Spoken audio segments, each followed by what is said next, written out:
Alors, je reviens sur la question de la mère juive que j'ai abordée dans une précédente vidéo quelques instants. Le problème d'Ismaël et d'Ésaü est compliqué. J'en ai déjà parlé, mais c'est compliqué. Alors, Ismaël, on dit qu'il est l'ancêtre de la nation arabe, de la race arabe. Ça ne tient pas debout. Il est l'aîné par rapport à Isaac. Tout comme Ésaü, qui lui-même est considéré comme l'ancêtre des chrétiens ou des païens, ne serait pas juif. Je ne sais pas pourquoi Ésaü ne serait pas juif. Il est né Rebecca, qui épouse Abraham, et elle a deux jumeaux, Jacques et Jacob. Je ne comprends pas pourquoi Ésaü tout d'un coup ne serait pas juif. Quant à Ismaël, c'est un peu plus compliqué, parce qu'il est né d'Agar et d'Abraham. Et comme j'ai dit dans la vidéo, il le fait dans le cadre du mariage juif, avec l'accord de Sarah, qui est trop vieille de toute façon. Alors, on ne sait pas très bien pourquoi ils n'ont pas eu d'enfants jusque-là, c'est encore un mystère, Abraham et Sarah. Pourquoi étaient-ils condamnés à la stérilité?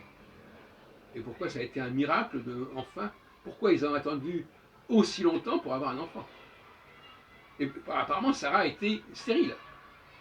C'est pour ça qu'Ismaël est né. Mais, comme je l'expliquais dans une autre intervention, Ismaël c'est l'aîné. Et Ésaü c'est l'aîné.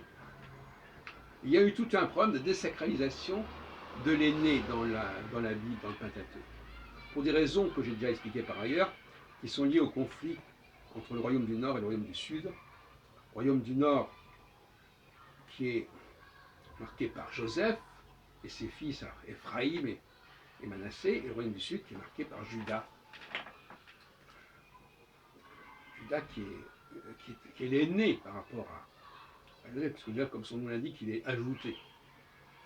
Yosef, c'est la racine ajoutée en hébreu. Et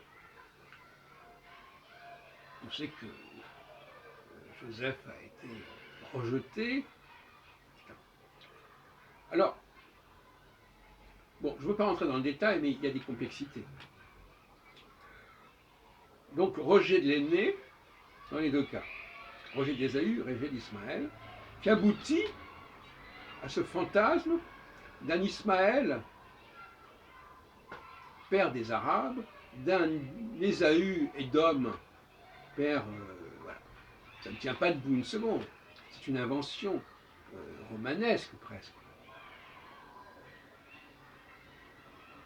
Et en fin de compte, Isaac, c'est le puiné, comme Jacob est le puiné, qui l'emporte sur l'aîné. Le plat de lentilles avec Ésaü, et puis avant encore Ismaël qui est rejeté par Sarah. Il part dans le désert, etc. Mais, d'un point de vue purement légal, et même génétique, Ismaël est le fils à part entière d'Abraham, et Ésaü est le fils à part entière d'Isaac. Donc ils sont juifs, hébreux à part entière.